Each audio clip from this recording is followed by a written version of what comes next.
May 14, 2020 at 9:10 a.m. This is Glenn Nohara. Let's call the Park Project Oversight Committee meeting to order. Some ground rules is speakers, before you speak, identify yourselves. If you're not speaking, please put yourselves on mute so we don't have background noise. And also for voting items, we need to do it by roll call vote. Yes, we can. Okay, so committee members, signify if you're here. Terrence Lee. Here. Wes Franzaki. Here. Damian Kim. Here. Hoyt Zia. Here. Okay. Any other board members, please identify yourselves. Jade Butai. Lynn McCrory. Michelle Brungraber. This is Dean Hazama. Toby Martin.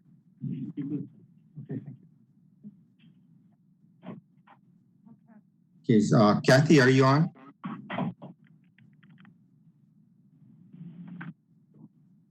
She might have stepped away from her desk. Okay. Okay.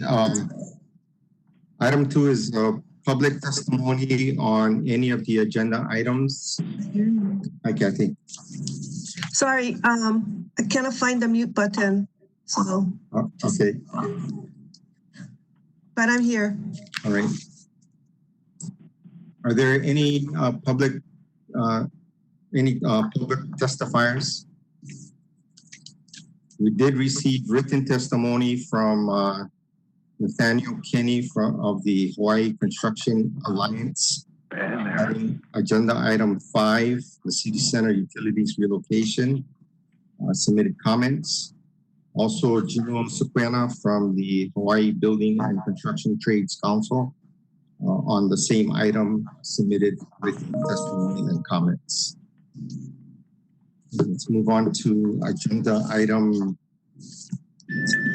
Resolution 2020-2, approving notification to the City Council of intention to acquire a fee simple interest in real property identified as TMK 2-3-004-29 and 2-3-004-79 portions located at 401 Kamakei Street and 1141 Waimanu Street, owned by Ka'a Limited Partnership by eminent domain and publication of resolution authorizing acquisition of said fee simple interest by eminent domain. Dylan Jones. Good morning, members of the board. Dylan Jones, I'm the Director of Transit Property Acquisition Relocation.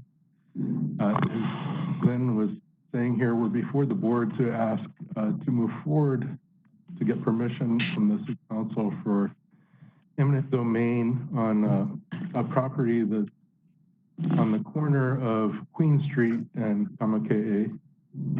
These are tax map key numbers, portions of tax map key numbers 23004-029 and 23004-079.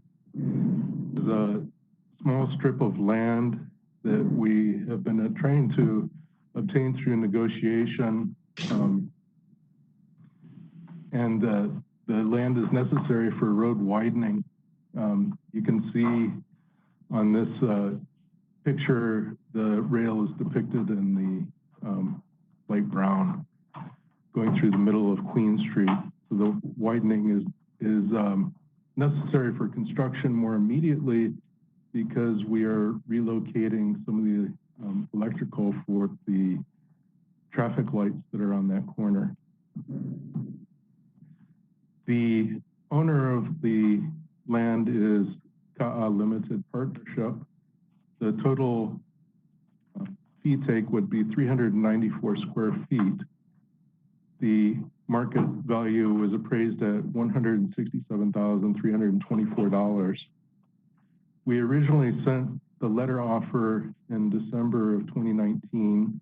Our acquisition agent conducted negotiations with the owner's attorney through February, and we were hopeful of finalizing the agreement by the end of February. But then on March 6th, we received an email from the owner's attorney advising that the owner would no longer respond to the offer and suggesting that we take the acquisition to condemnation.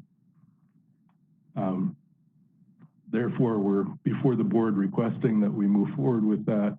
And as I stated earlier, this is a fairly immediate need because the CCUR requires the land in order to do some utility relocation.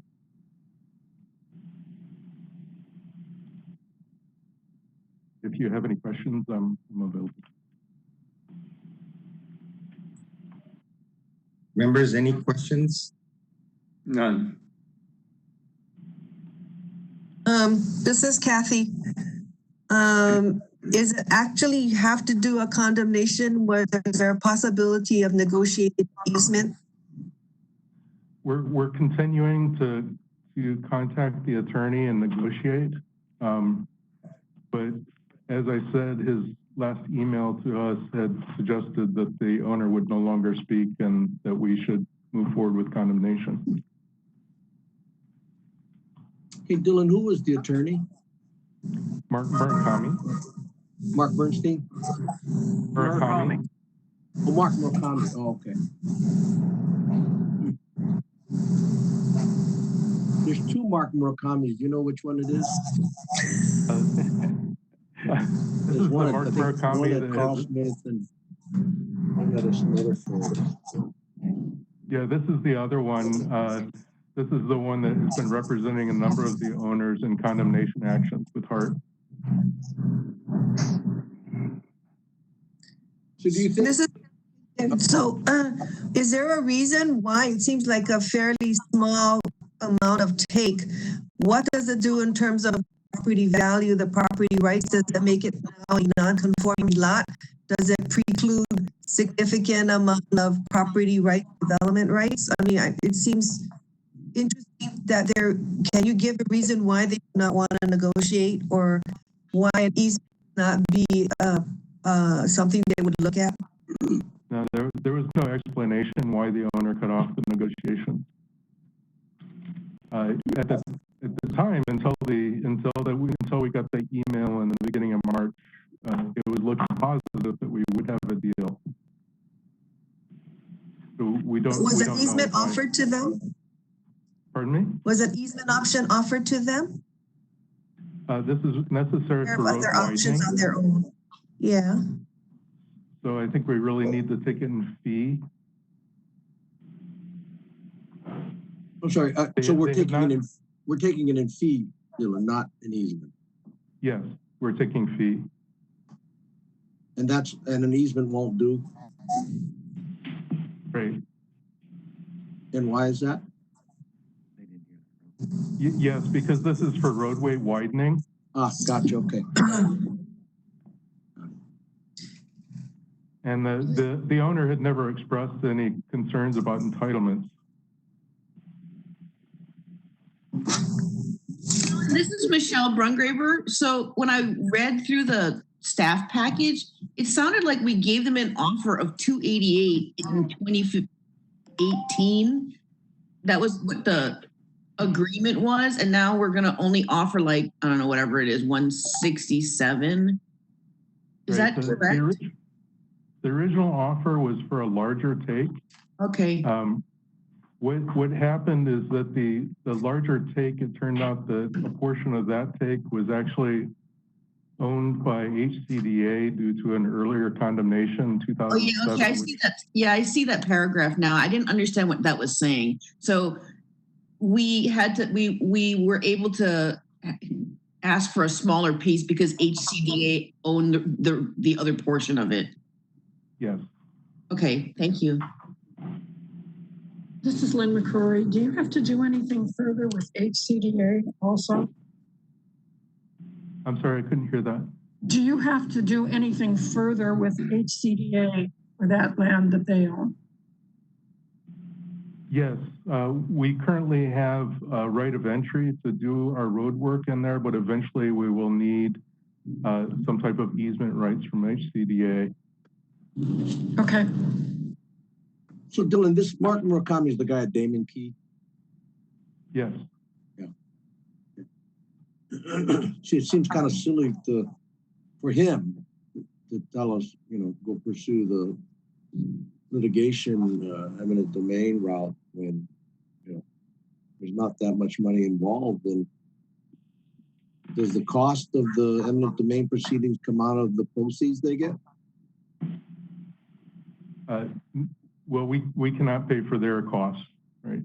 And So it just ends up netting them less.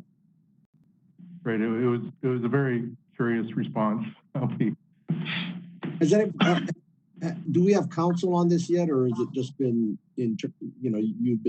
your office has been handling the communication? We are actually handling the current negotiations through counsel. Okay. And have you tried calling Mark and talking to him? Yes. So we are still having communications with Mark. Mark had been called to active duty with the Coast Guard, but he recently returned. So we're hoping that now that we're able to communicate directly with him again, that we'll be able to negotiate this out. But because of the timing, I think we need to pursue the condemnation route as well as the negotiation. Got it. Okay. Any other questions? If not, entertain a motion to move this resolution on to the full board. So moved. Second. Any objection or any further discussions? Not any objections? Okay, motions carried. Item 4, City Center Utilities Relocation Status. We have Andy Robbins, Nate Meddings, Paul Johnson, and Ryan Tam.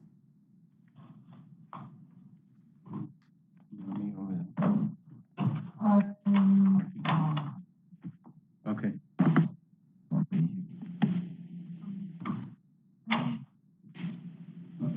Okay, well, thank you, Chair. My name is Andrew Robbins. I'm the Executive Director and CEO of HART.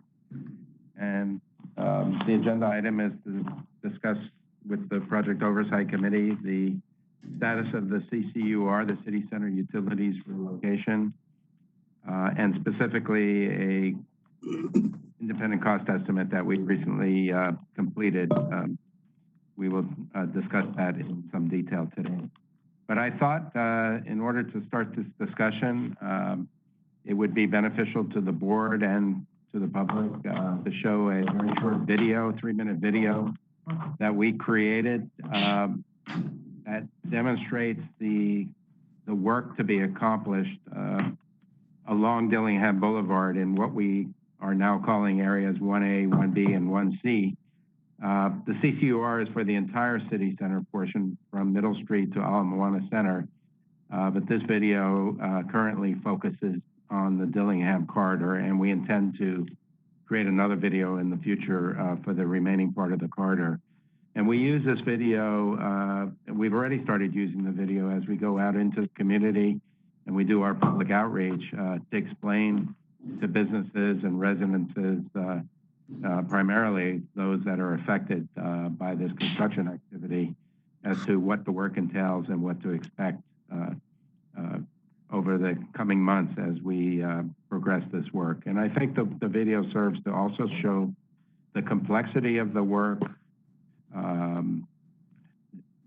just the sheer number of utilities, both what we call wet utilities, such as water, sewer, and dry utilities, such as electric lines, communication lines. Our purpose is to get these utilities out of the way so we can build our guideways, starting with foundations in the ground, our support columns for the elevated guideways, and then the guideway itself, as well as the station work. That's what we're doing here with the rail project, is building a guideway and station, putting a train system on top of it. But in order to be able to do that, we need to move the utilities that are in the way. And, unfortunately, along Dillingham Boulevard, for example, it's very complex. There's a lot of work to be accomplished, and we have to undertake this work. I'm often asked, why are we going up Dillingham Boulevard? And I think the answer is when the planners many years ago looked at how the rail transit system would serve the community best, it was important to make sure the rail was in the right place. And Dillingham, for example, is considered the center of the Kalihi community. We have a lot of people that walk in this area. We have a lot of students, a lot of businesses. And so the long term here is that once the rail is up and running, we want to make sure it's in the right location.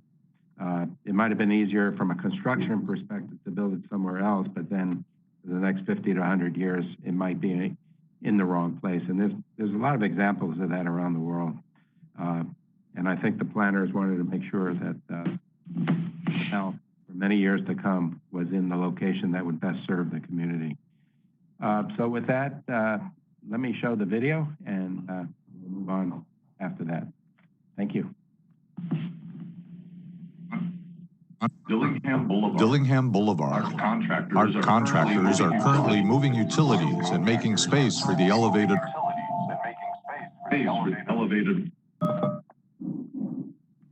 rail guideway in Kalihi. Here's a look at what you can expect.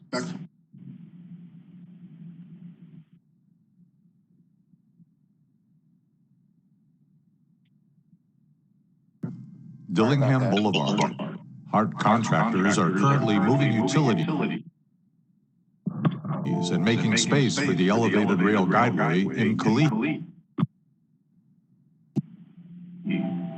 Here's a look at what you can expect along Dillingham Boulevard and how you can navigate the construction work zone.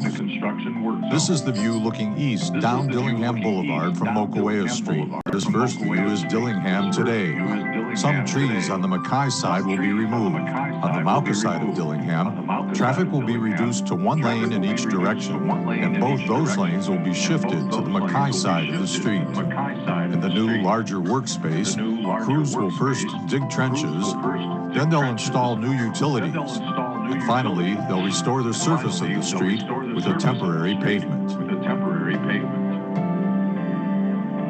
Another phase of construction will involve work in the center of Dillingham Boulevard. Crews will move the traffic to the outside lanes of the street. Where possible, special lanes will allow city buses to pull over when stopping, and that will allow traffic to keep flowing and provide an added measure of safety for bus passengers and pedestrians.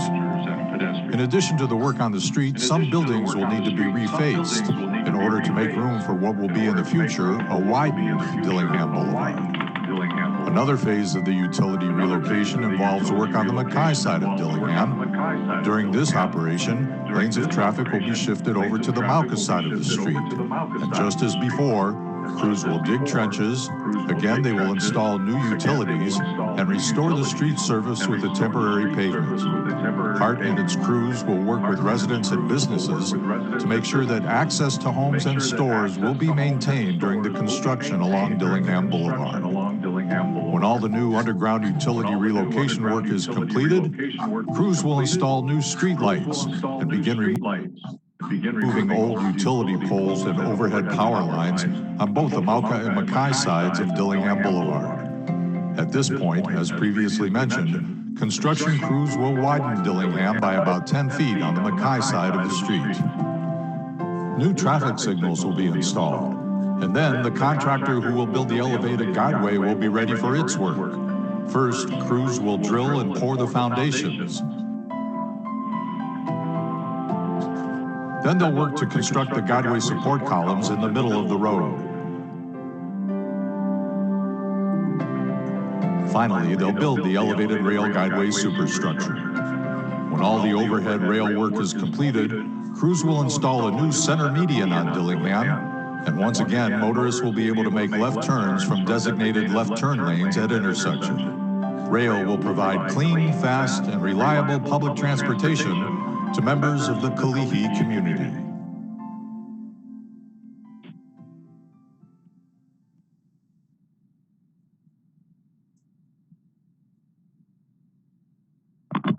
And you were able to see most of that video. We are finding it to be a very useful tool as we go out into the community. So now, what I would like to do is just spend a few minutes going through a little bit of the history of the CCUR, where it came from, and how we got to where we are today with this project. I think that's a useful backdrop to getting into a discussion about the schedule and cost impacts of the CCR and how it affects the overall project. So really this, we could go back to August of 2015, when HART at that time issued a request for proposal for the solicitation of the city center guideway and station design build contract. So at that time, the idea was to do the utility work and the design and construction of the guideways and the stations all under one contract. And that was actually issued back in 2015.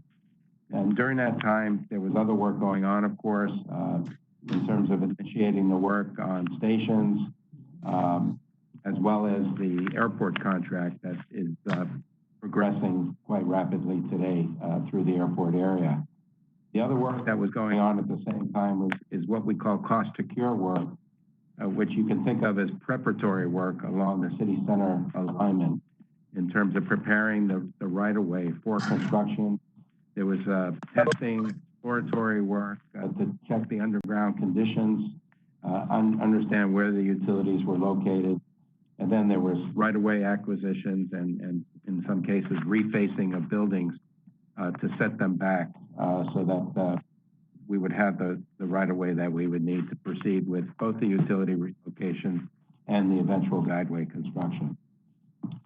If we go to around August of 2017, HART at that time had to make a decision to cancel the CCGS contract, primarily because of a funding shortfall.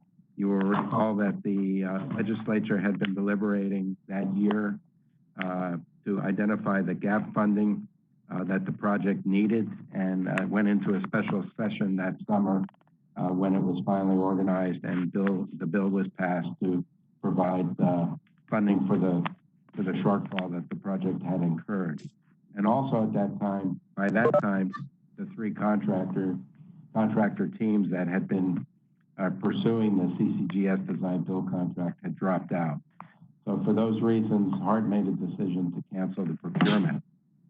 And understanding that it was going to take several months to re-procure, the HART team started to think about advancing the utility relocation work under a separate contract. And there had been experience, some successful experience in doing that through the airport area, and then also experience doing it the other way out west.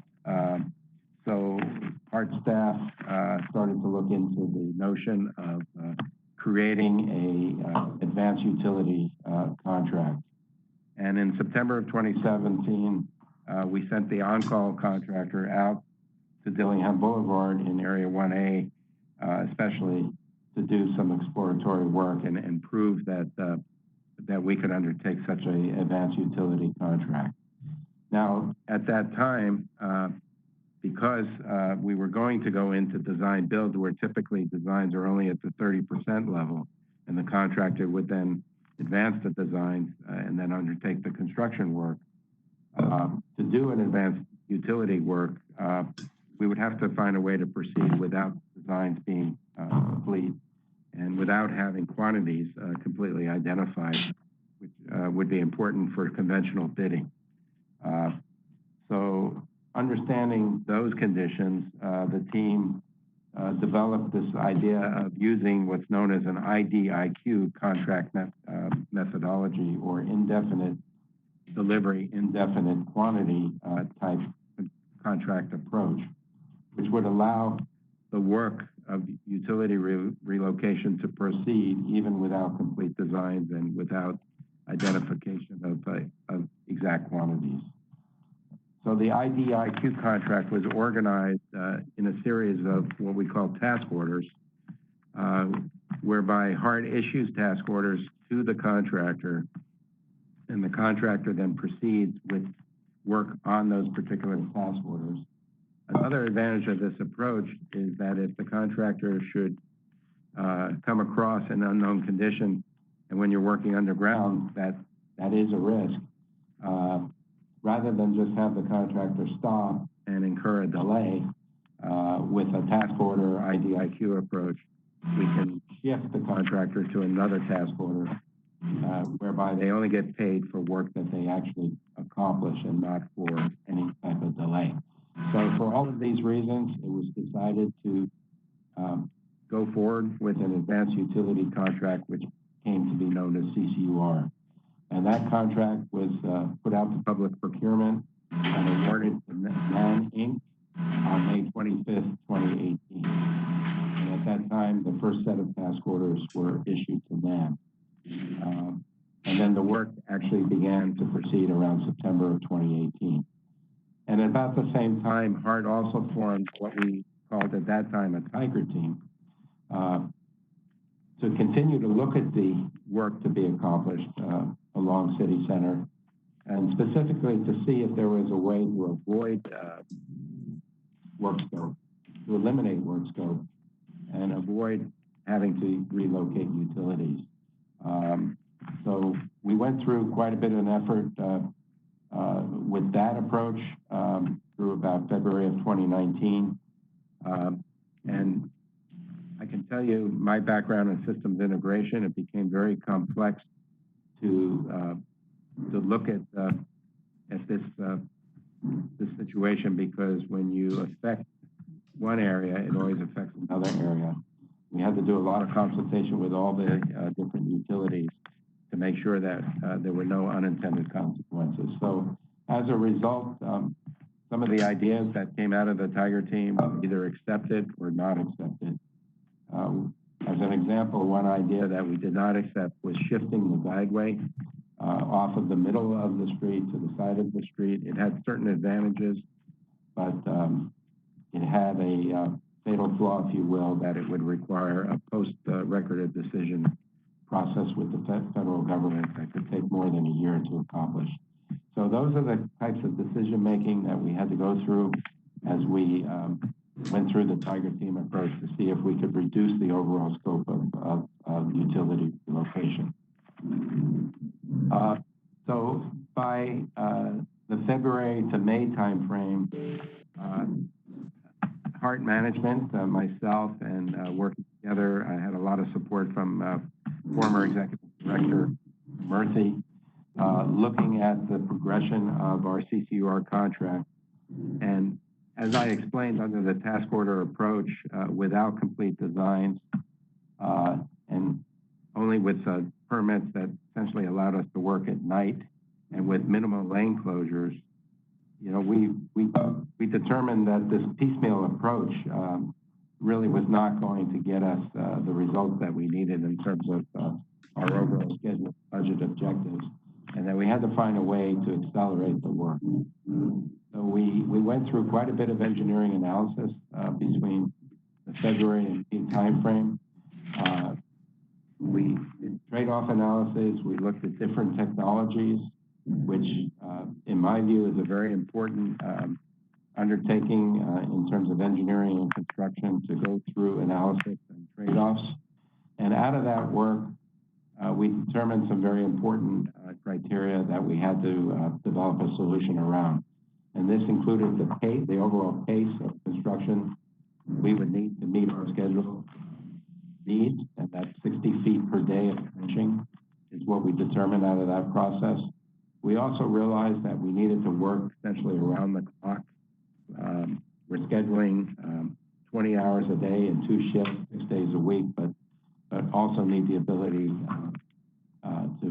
to work as needed around the clock, 24/7, in order to meet our schedule.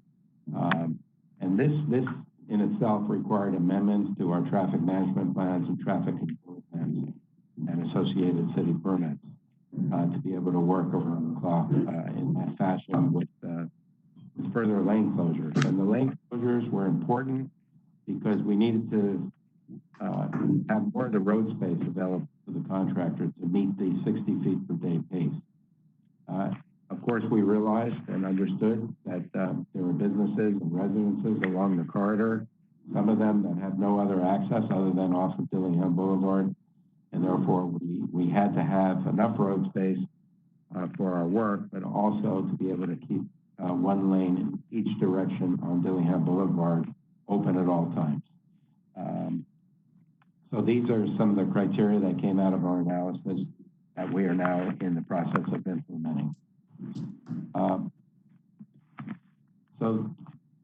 At this point, we have back on March 24th in Area 1A, which is the area between Middle and Mokoea Street on Dillingham Boulevard, we were able to obtain the 24/7 access and the lane closures that we need according to this plan. And that took a lot of coordination and work between HART and our as well as all of our third-party utilities.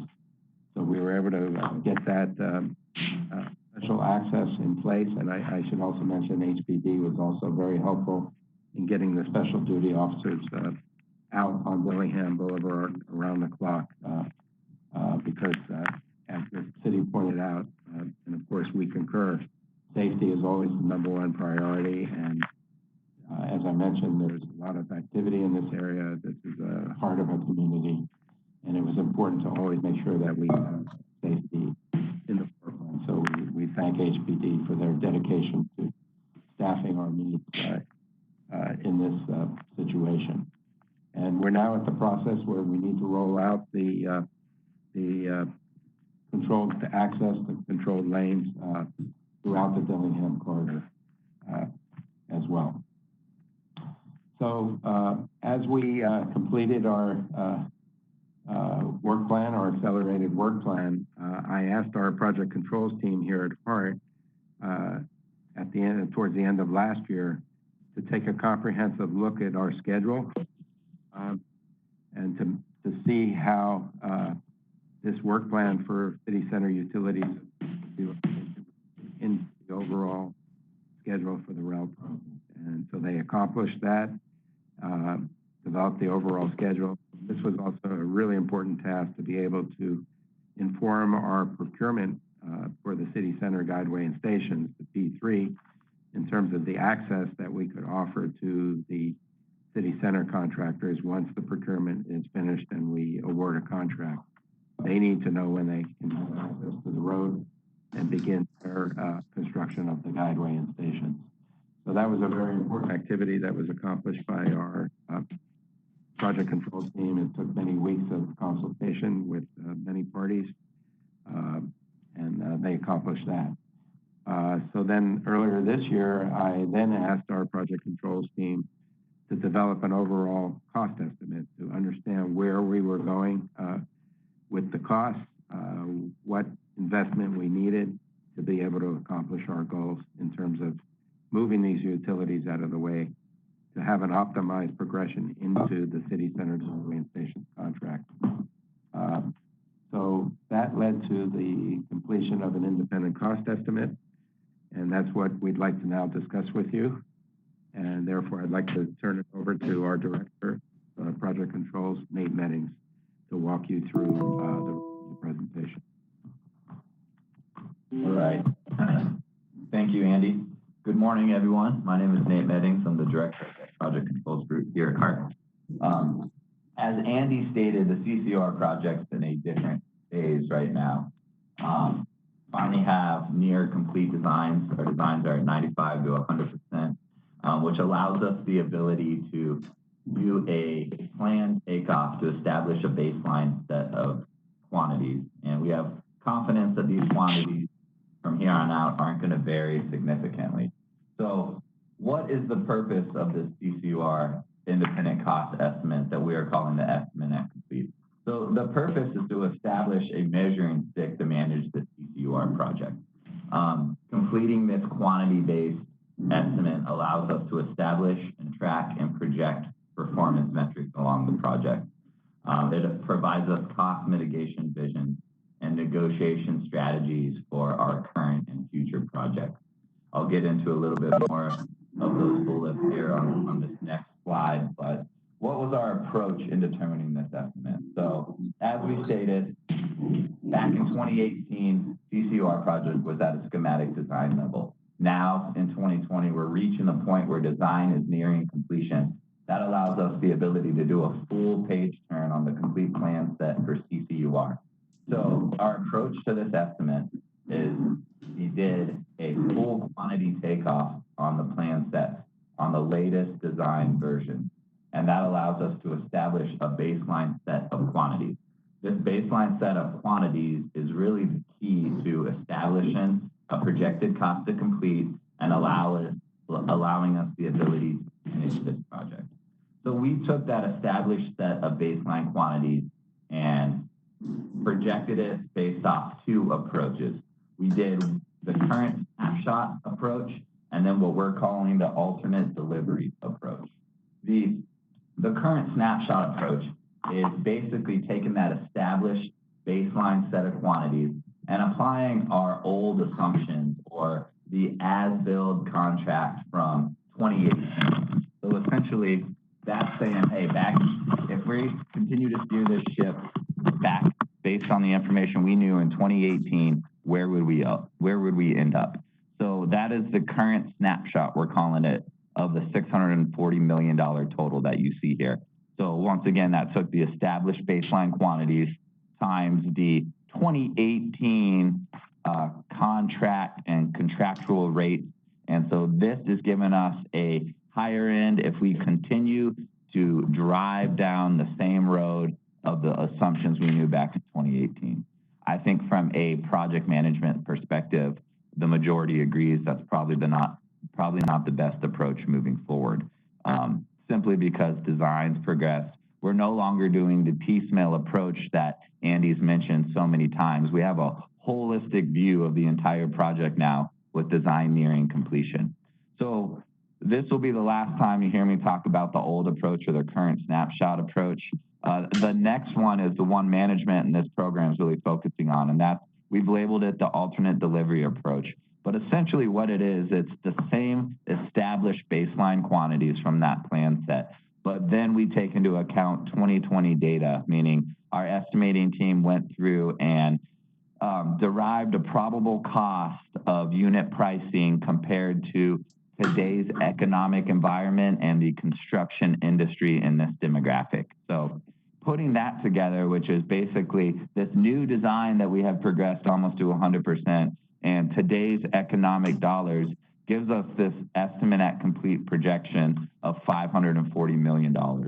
So a few things with this number. It's this projected estimate to complete gives us that measuring stick that we talked about on the last slide or 2 slides ago. And because we have established quantity set, we know what this project will take to finish from beginning to the end. So that allows us the ability to not only have cost, but also schedule mitigation vision. It allows us the ability to identify specific scopes of work because we have those detailed takeoffs and renegotiate some of those pricings that we have with CCUR1. Also, with this alternate delivery approach, it wraps in our current vision of additional contractors to help us finish this work of CCUR. So we're talking CCUR2 procurement, and that's bringing in an element of competitiveness. It's bringing in an element of the completed designs and this stage of the project. So we are very confident that we will be getting favorable pricing based on this latest design progression when we go out for CCUR2 and potentially CCUR3, 4 ongoing. So this is the 540 number. This is what we're operating to. This is what we're managing to, this new approach that we know now in 2020 based off these latest designs. This is Michelle. Yes, ma'am. you have had time to think about or factor in anything that has to do with like the current economic, issues going on with the coronavirus? But this approach had not taken into account that, right? Correct. So I guess a little timeline of this estimate. Andy set us out on this task a few months ago. So this estimate is the end product of 3 or 4 months worth of work, takeoff, estimating, and it does not take into account the last 2 months of the whole COVID delay. I guess to talk about this estimate's put together as if we were a contractor. So it includes an element of conservatism within this estimate. We assign certain design contingency to cover those things. This is not an aggressive estimate the way we put it together. We want to be in the happy medium from a contractor's perspective of what we can expect the submitted pricing to be. So regardless of schedule, this estimate is put together not so much based on shift days, but based on the amount of work and the quantity-based estimate to complete that work. So it's kind of irregardless of schedule. And when I talked about the current economic state, hoping to return favorable bid pricing, that's pre-COVID. I don't know, I can't speak to the long-term effects of COVID and what's that gonna do on the construction market, obviously. But I think right now, what we've seen and estimated, the expected pricing from the contractors are way more favorable than we got back in 2018. But the majority of that is due to the progress design and not so much the construction industry and the current economic state. So I didn't mean to bounce around your questions, but no. So any impact of the COVID is outside of this estimate. Thank you. Okay, so moving on to the next slide. This major cost item variances from CCUR1. What we've gone through is we've gone through and extracted the major work items that varied from 2018 for whatever reason. Some of them were maybe omitted in the plan because we didn't have a set plan because of the schematic design that the project was based off of. Some of this stuff, like the dewatering jet grading allowance, the first bullet item you'll see. So we call it an allowance because we used the $75 million. That $75 million is derived from taking what was awarded on CCUR1 in a task order, extrapolating it out over the alignment. So you heard me say that this projection is going to be constantly refined as management progresses the project more and more. So this dewatering and jet grading allowance is either going to be refined and replaced with a better estimate number over the course of design and time to do those takeoffs, or it's going to be replaced by actual awarded values from CCUR1, CCUR2, and ongoing. So this list is us identifying big chunks of work in order to focus our management time on it to try to reduce any cost or schedule impact that they may have. The Kapalama utility bridges, for example, there on the 5th bullet down, that's sitting at $20 million. And that's an approximate value, but that's a submitted price that we've received for that area of work. We think that price is not a reasonable price for that work, but we've identified it. We've done a quantity takeoff, which allows us to either renegotiate that work with the current contractor, or it gives us the ability to renegotiate that work with a different contractor. So this list is essentially the high-level apples-to-apples comparison, identifying large-scale scope items where management is going to try to focus to reduce costs even further. Okay, sorry, I just went back there. All right, this is my last slide. So I know the question is, what does this do to the overall EAC of the project? So what we've done concurrently with this exercise is Andy has asked us to go through and identify in the budget where what we're calling free contingency is. I'll give you some examples of free contingency.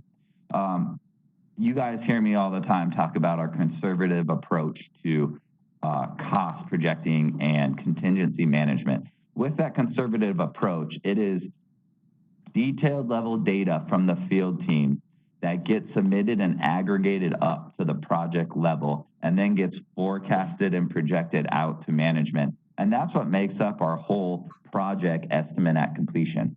So going through that, we take a conservative approach, meaning that if I've identified something in the field, we are going to take the higher number in the field until a more refined number can be generated either by a contractor or either by our estimating team. But following that reporting process and contingency management process creates a conservative projection on contingency drawdown.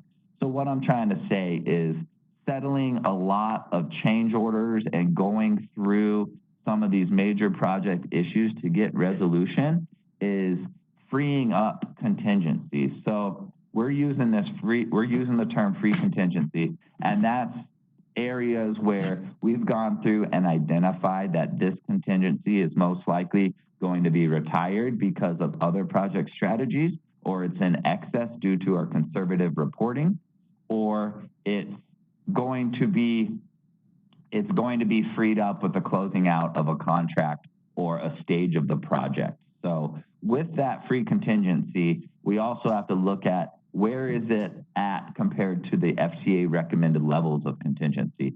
So all those things come into play, and we identified free contingency above and beyond what the FTA recommended levels of contingency are compared to each project. So that's our approach to try to identify this free contingency. It's not trimming the fat of all contingency at this point in time and being aggressive. It is trying to figure out where we are being ultra conservative and overly conservative. Identifying those potential areas allows us to drive the resolution of those issues and free up this contingency. Our unallocated contingency bullet is the 88 million. We haven't touched. It's been there since I've been on board the last 2 years.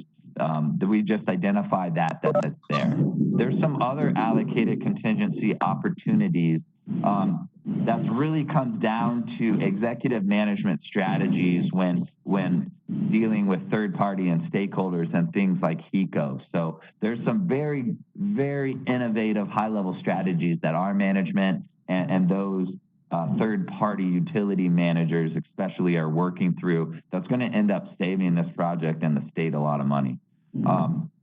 So with that being said, we aren't raising the EAC by the amount of the CCUR projected estimate at the complete because of those identified bullets above. So we want to continue to keep our conservative contingency levels, and that's why we're going to start forecasting an overall project estimate at completion of 8.210 billion rather than the 8.165 prior to. This allows us to maintain a lot of those contingency levels and continues to provide us with some level of conservatism when we do those projected plan values for the estimate at complete. Okay, so Michelle again. So basically, your total cost is going up by about 100 million, right? yeah, so anywhere that range from 135 to 235. If we look at that $540 million, yeah. 135 is covered. Basically, the 135, the low end of it, is covered by free contingency. So the change is based on the uncertainty about additional CCUR investment between 135 and 235. And you're taking the most conservative approach by changing the EAC to the full value and booking it at 235. Is that what you're doing? Yeah, so the way we come up with those numbers, it's in conjunction with Paul Johnson, who is our fully dedicated risk manager on this project. So there's statistical ranges that Paul Johnson inputs in his model based on detailed reporting from the field team. Those statistical models spit out a range that I've always found to be surprisingly accurate in my career in project controls. So his forecast model has actually been projecting around that EAC for a few months now in these monthly progress reports. So like you said, I think from our current analysis, the overrun could probably be absorbed very aggressively by the project budget, but we don't want to do that because that's not the most pertinent approach. So what we're doing is relying on Paul's team in conjunction with our actual quantifiable data to try to figure out our recommended levels and what our new projected EAC could be. So it is the midpoint between the old EAC and the FTA recovery plan of 8.299. So we remain lower than that, but this is our 8.210 number is validated by the whole risk management process we have on this project. Did that answer your question, or did I dance around it? Answered my question, but there's probably like a lot of complexity to how Paul does his analysis and all the risk Monte Carlo stuff and everything. So I'm trying to make sure that I understand it in a simple way. You know what I'm saying? Yeah. So if we look at the contingency drawdown curve that's in our monthly progress reports, it's a curve that has a recommended project level, and then above it's a recommended FTA level, and we track the actuals that bounce around it. And so those actuals are potential drawdowns. So talking about a change order that might happen 2 years down the road for $50 million, it shows a potential drawdown. When we actually incorporate only the first bullet here, the additional CCUR investment, and don't take any other bullets into account, and so that's showing the full impact of this additional CCR investment, we are actually still right at or above the recommended levels from the FTA. So that's a good sign. That I'm having a problem understanding is that what I thought your chart said was that the alternate delivery approach was like $100 million less, right, than what you're using now. But your EAC went up $100 million. So that's like $200 million somehow. Your current EAC is 640. It went down to 540. That saved me $100 million, right? But then the EAC goes up to 8.2. So now it went up another $100 million. So there's $200 million somewhere. So that's that additional investment, right? So the 8.210 billion is $45 million over what we previously had at 8.165. So it goes from 165 to 210 basically. So that's $45 million, not another 100. This additional CCUR investment, that is stemming from our budget number. So we have a budget value in there, and that the range from the estimate at completion is from that budget number. So the $540 to $640 million range is $135 to $235 million above our budget allocation for this project. Okay, one more question. I'm sorry. Is that this is kind of like we have to do this, and it's risk reduction to the P3 procurement, correct? Yes, it needs to be done before we can finish this segment. And so because we're making this investment, the government's risk, the people's risk of incurring contract costs because we can't deliver the utilities on time is reduced. Is that correct? Yes.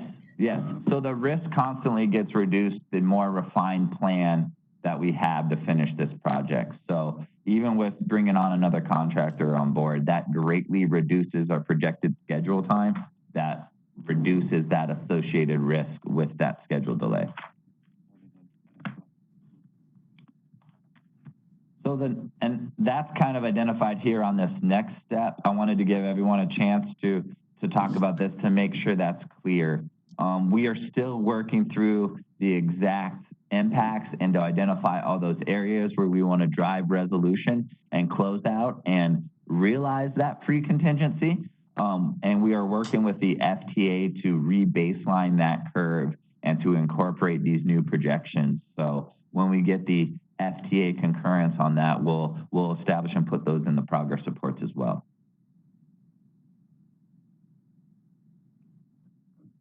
Okay, so the next step, I think, will maybe answer some of your questions. So the CCUR improvement strategies, we have no intention of adding this. I have a question. You know, going back to that previous slide, and what Michelle, I mean, the new terminology about the pre-contingency. I think we gotta, you gotta be careful. I mean, the last time I checked, I mean, the project is grossly over budget and behind schedule, and people may assume that somehow we have free money available, and I think we got to make decisions based on with fiscal responsibility in mind. Yeah, pre-contingency. I'm just kind of uncomfortable about pre-contingency, and people think I think we're counting eggs as chicken here, and with the uncertainty of the markets and the COVID,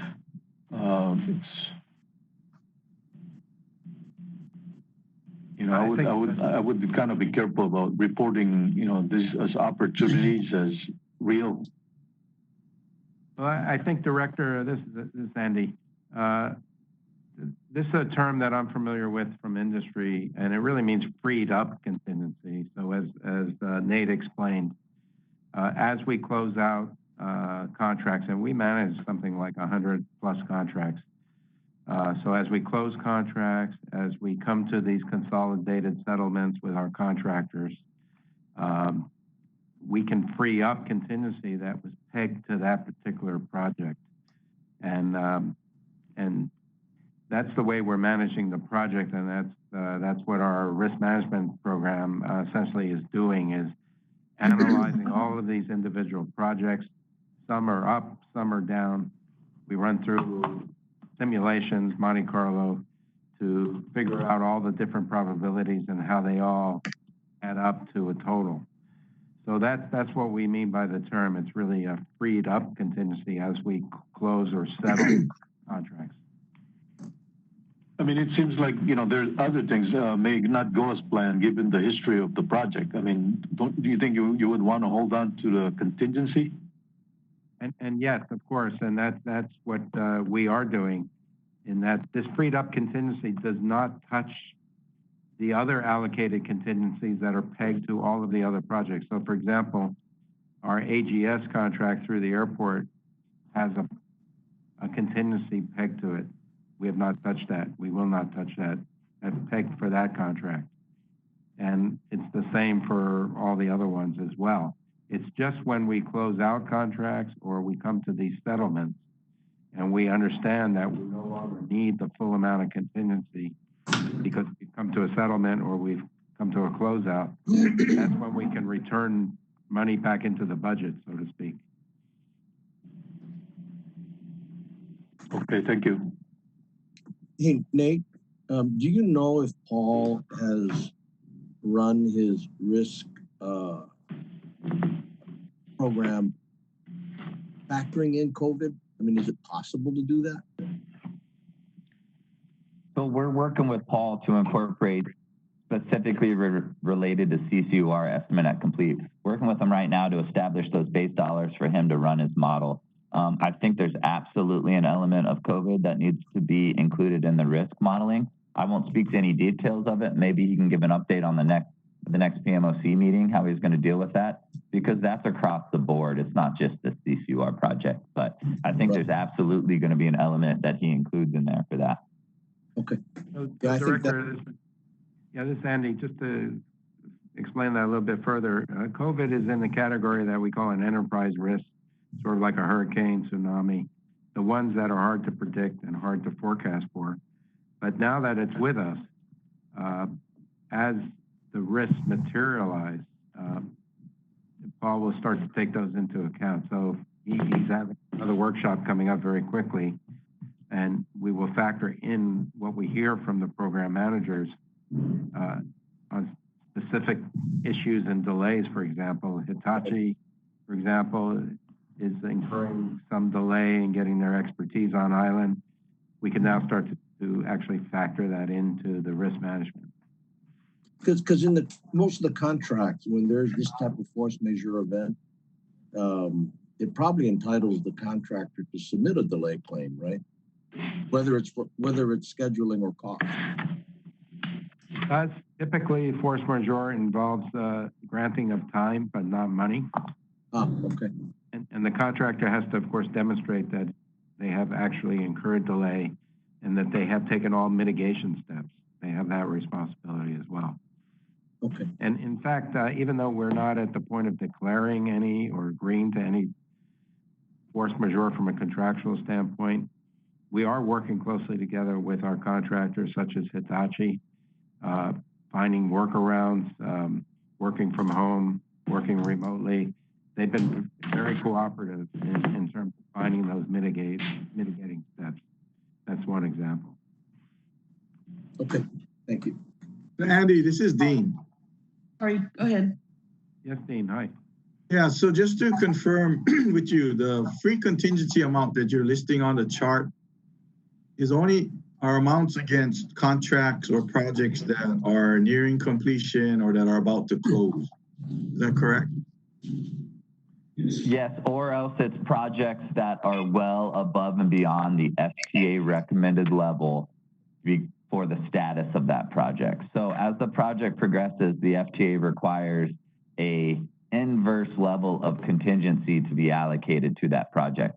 So at 75%, it's not as much as when the project is at 25% because the unknowns also similarly decrease. So it is, the majority of it is projects that are nearing completion or closeout or major change orders, but some of it is construction is at a certain point where we're sitting well above and beyond the FTA recommended level. So we would identify that as potential free contingency as well. Yeah, but I would have a concern if you're trying to use that contingency for a project or contract that's 50% or less complete. Even though the contingency value might be higher, you introduce significant risk by trying to say you want to use that money. So, I mean, I think it would be better and more conservative to try and just look at contracts or projects that are about to close out. Yes, definitely. And we agree with that and recognize the risk involved with that. And part of the FTA recommended level of contingency isn't just the progress percent complete, but it also takes into account number of issues, the delivery method of the project, historical data on that project. So there's a lot of other factors that play into those recommended levels. But what I really want to stress is we are going to keep our conservative approach and projections to this contingency. So we don't have all the answers right now to exactly what this is going to do to that curve and in the budget, but we've been identifying areas where we can drive that closeout. And so for example, I want to give you guys an example of our reporting process. Maybe that'll help clear it up. But contractor A submits us a change order for $80 million for work. So we take it, our cost team through the change management logs, set aside $80 million for contractor's A change order. Contractor A goes through, submits an estimate at $40 million, but we are holding that $80 million to our staff, reviews it and agrees and concurs and gives their own recommendation that this change order is only going to cost us 30 something. But we've been holding 80 for the last 6 to 8 months by the time these things get negotiated and played through. So once we execute that change order at 35 something, that frees up that contingency to be reallocated. So that was a large example, but those are usually a lot smaller chunks, but times the magnitude of 200-300 change orders through the course of the project. So that's kind of how our reporting conservatively is going to end up freeing up contingency to be reallocated down the road. But what we're not trying to do is look at projects currently in progress and be ultra aggressive and trim all the contingency from those projects.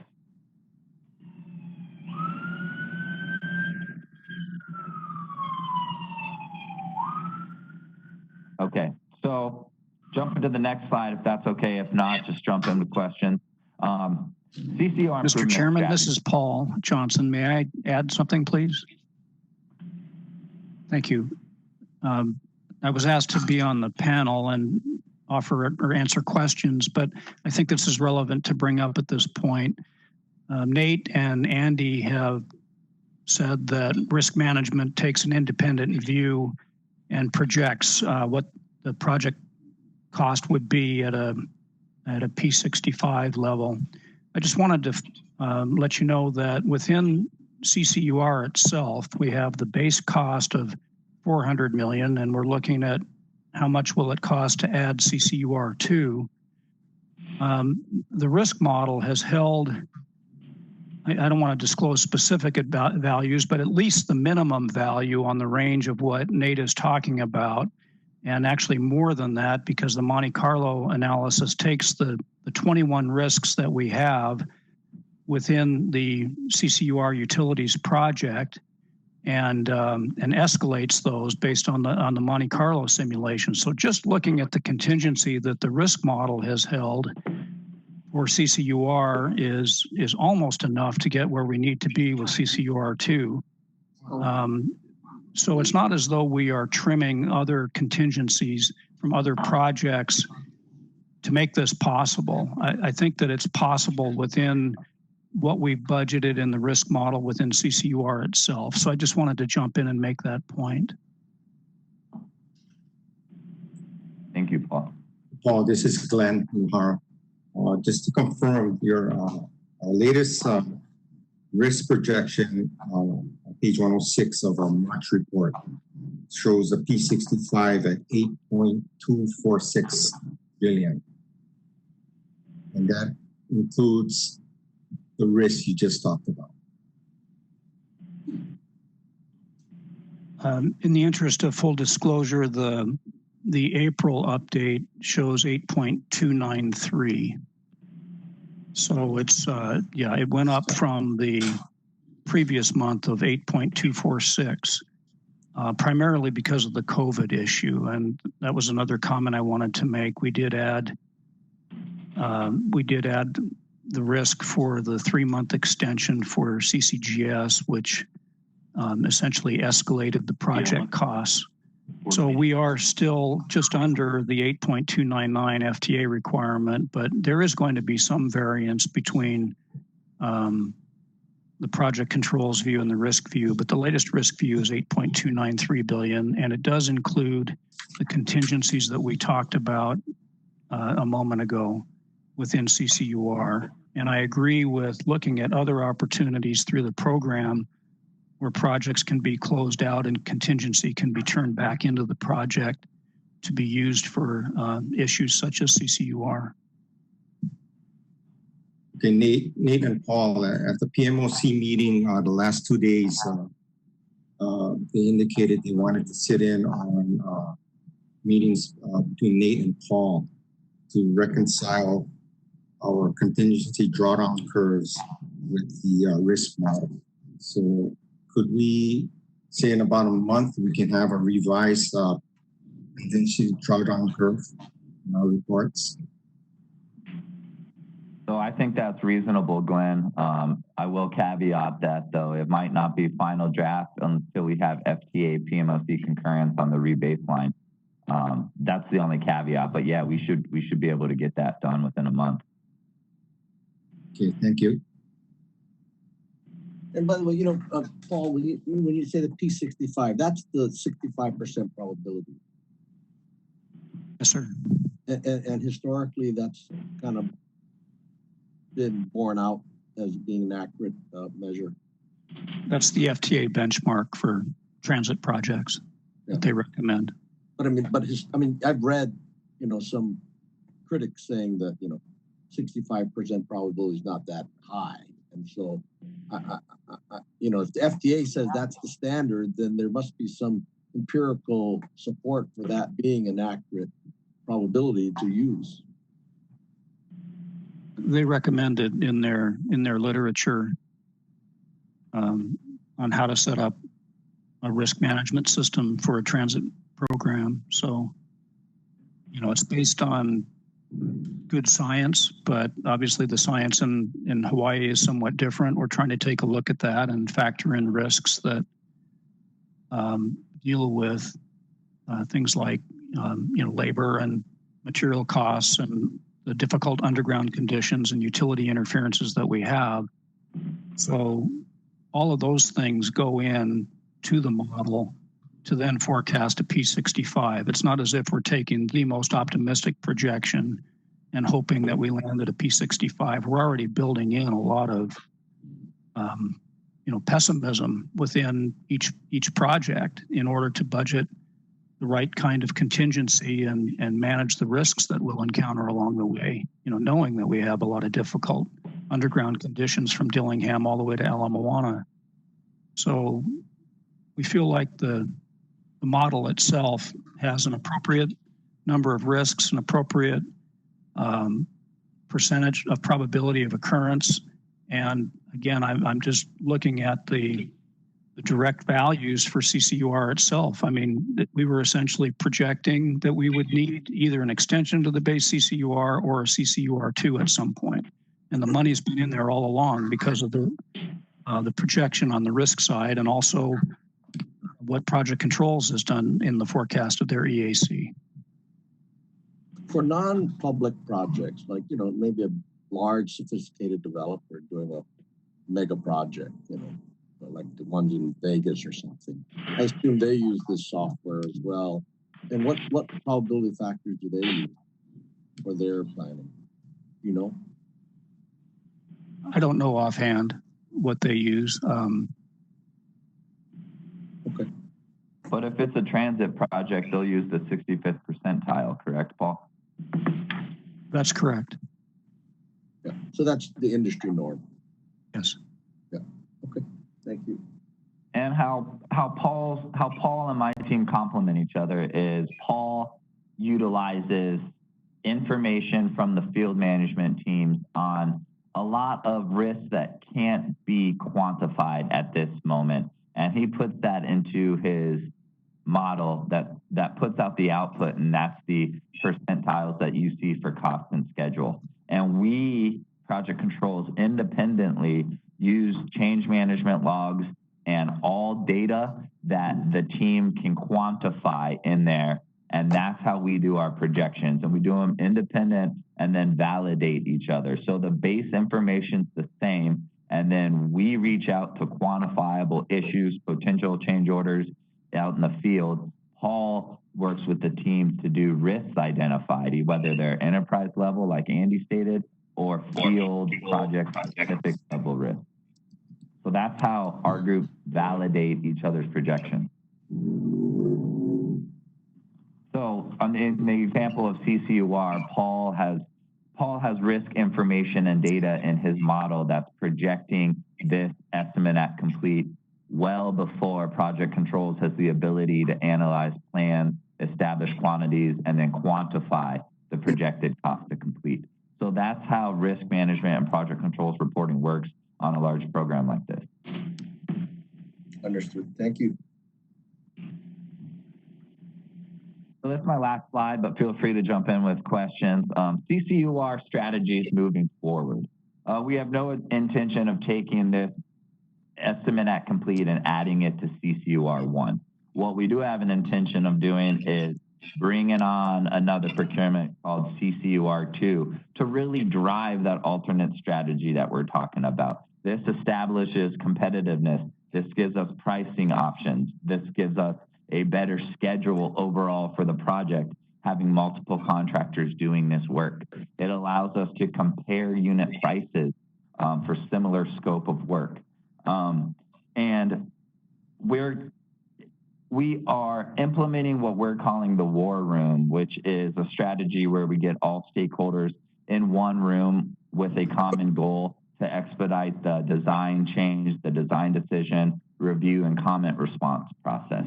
So that's other strategies we're using to try to drive down cost and schedule impacts of this project.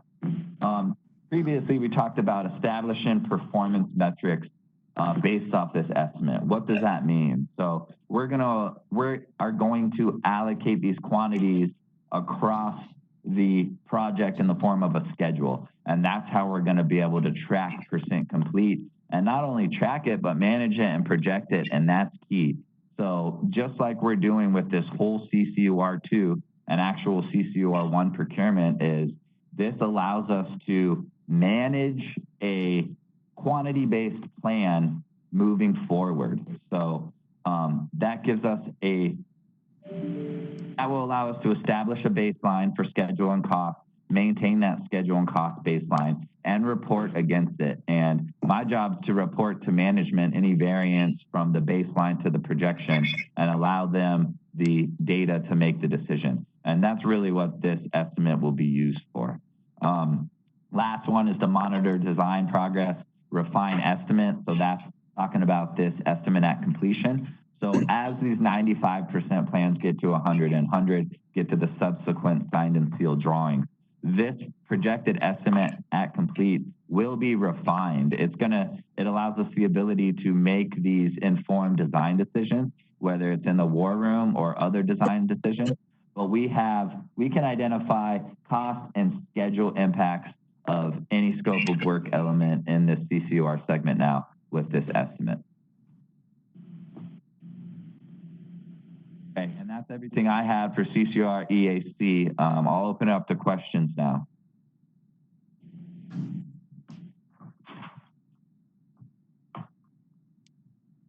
Members, any further questions? No, Nate, I think you did a very thorough job, and appreciate Paul being participant as well. That's really, give us a better understanding of this. Yeah, this is Lynn McCrory. I agree completely with Terry. It did a great job on this, and I would hope we'll have maybe a monthly progress report for the board. Yeah, so I think we'll definitely keep you guys abreast of how we incorporate this into the budget, establish those performance metrics as discussed, and then keep refining this estimate at complete. So absolutely. Great, thank you. Mr. Chair, this is Hoyt Zia. I'm afraid I need to drop off the call. My apologies. Okay, thank you, Hoyt. Thank you. So Nate and Andy, I think you've heard the fellow board members' concerns about the budget growth as well as the erosion of the contingency. So, we need to keep working on the driver or the root cause is the design we're finally ending up with that we have to construct. The cost of construction is what it is. We come off of the plans. So we need to continually try to refine our designs and engage it with our third parties to come up with more economical designs as much as possible, because that's what's going to drive the costs back down to our budget. And if we just cannot do it, this is what the result. This is what's going to result in increase to our costs. So, I implore you to keep working with our third parties to come up with more efficient designs. Mr. Chair, I fully agree, and we try to show that there is opportunity there, and we will aggressively pursue that. Thank you. Any other comments? Okay, thank you very much, Nate, Paul, and Andy. Okay, let's move on to item 5, City Center Utilities Relocation Permit Processing Status. First speaker would be Andy Robbins. Okay, thank you, Chair. If you're looking for an overall status of the permitting process, we'll attempt to do that. I'll summarize it, and I have our project director and others from our design and construction team available. on the call as necessary to answer any specific questions or to provide any more detail that the board would like. But in the last agenda item, I went through the history of CCUR. I think it was important to understand that we started with a design build contract that had to be canceled, which meant that we were confronted back in 2017, either waiting and essentially accomplishing nothing on the utility relocation, the utility reprocurement that occur in city center, or what was chosen is to do this advanced utility work called CCUR. And I also explained how we necessarily had to start with what's being referred to as a piecemeal approach, which frankly we're still doing today, but that we spent a considerable amount of time reanalyzing that approach and coming to the conclusion that we had to have an accelerated plan, which we're in the process of implementing. And one of the key strategies, of course, is the what we call CCR, bringing the second contractor in, taking advantage of the fact that the designs have accelerated or have advanced, and the quantities have been identified, and we should be able to implement a more comprehensive approach. But we still are moving into that as we go through the public procurement for CCR2. I also described to you the extensive interaction that we have had with all of the utilities, including Board of Water Supply, HECO, ENV, and others. Very complicated in terms of what's under the road and what's above the road. And as I mentioned, you change one thing, it affects many other things. As an example, working with Board of Water Supply, they were very concerned, rightly so, about a 42-inch water main that runs down Dillingham Boulevard. And it became very obvious that we should do everything we possibly could to avoid that 42-inch water line. So that's just one example of the kind of intricacy that we had to work with to meet all of these objectives. So the alternatives analysis, looking at different technologies, were all very important to inform us on all the critical data, which I mentioned earlier, the 6 feet a day pace that we needed, the road space requirements that we needed, working with all the utilities, understanding all of their needs. We have not only the critical 42-inch water, but from a HECO perspective, those high voltage lines at 138 kV, 46 kV, and the lower voltages not only serve the community, but they serve Waikiki and downtown. So critical circuits, we completely understand HECO's concern about what we're doing with relocating those. Water, sewer, electric are all important to all of us, so we get it. And at the same time, we have the challenge of putting a major piece of infrastructure right in there as well.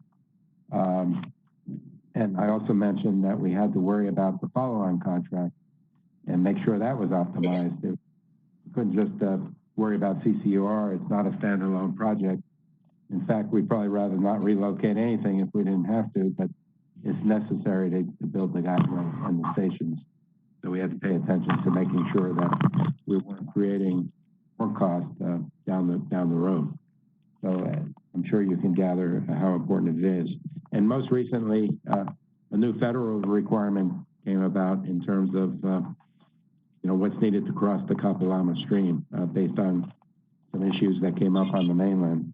It's now created a difficult permitting issue crossing the stream that we're dealing with, and that's very recent.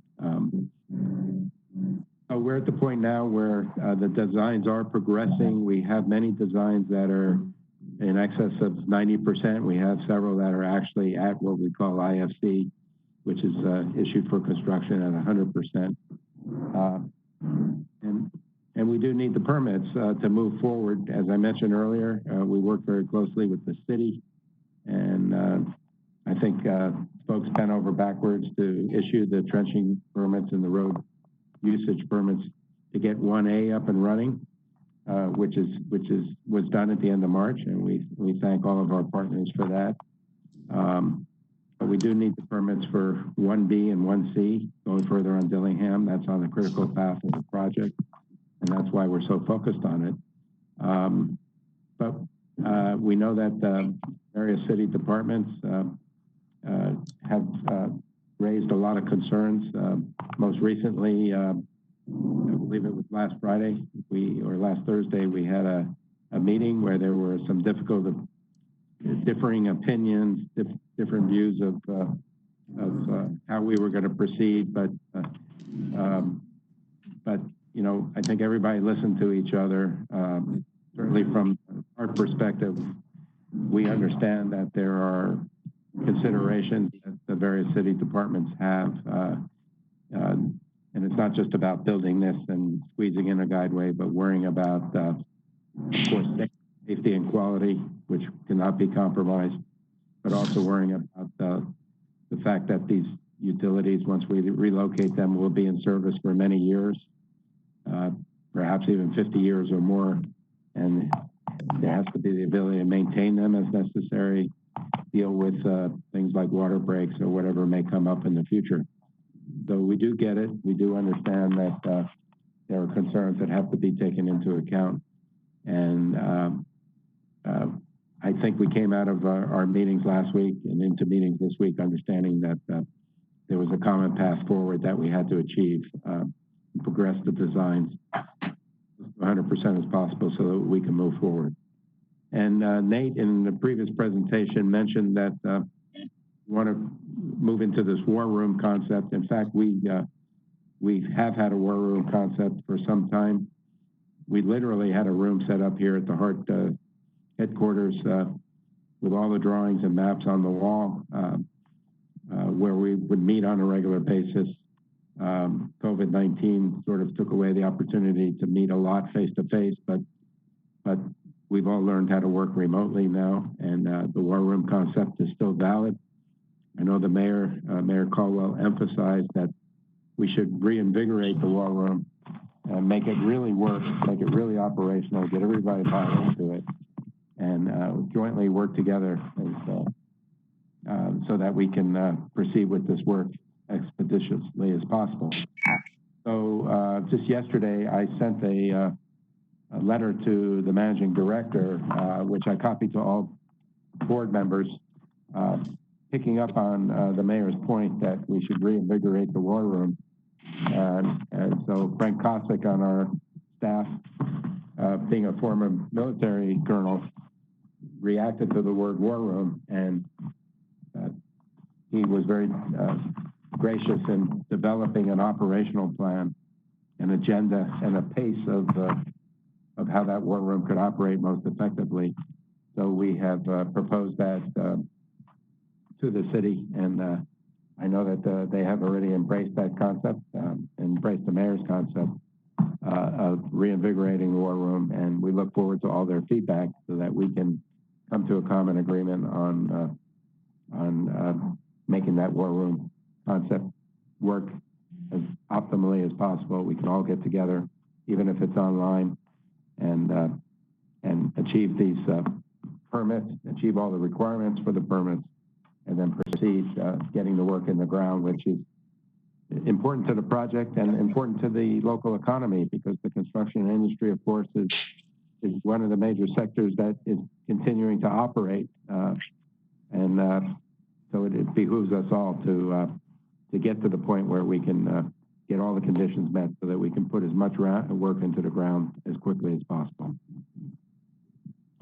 So with that, I can stop, and Chair, if you would, or any board members who would like more detailed information, staff is on board to help to answer those questions. Any questions? Chair Nohara? Yes. Can you hear me? Yes. This is Wes Frystacki. I wanted to thank Andy for that presentation, and I wanted to give the city kind of an opportunity to discuss this matter because it keeps on popping up. permitting is very important to Hart. It's also very important to the city, and it's very important to many other projects that have to be permitted as well. And I think the board really kind of needs to understand the normal, ordinary process that everybody has to go through to get the permits that are essential for this project to be successful. And I'm hoping that Kathy Sokagawa is still on the meeting. Kathy, are you there?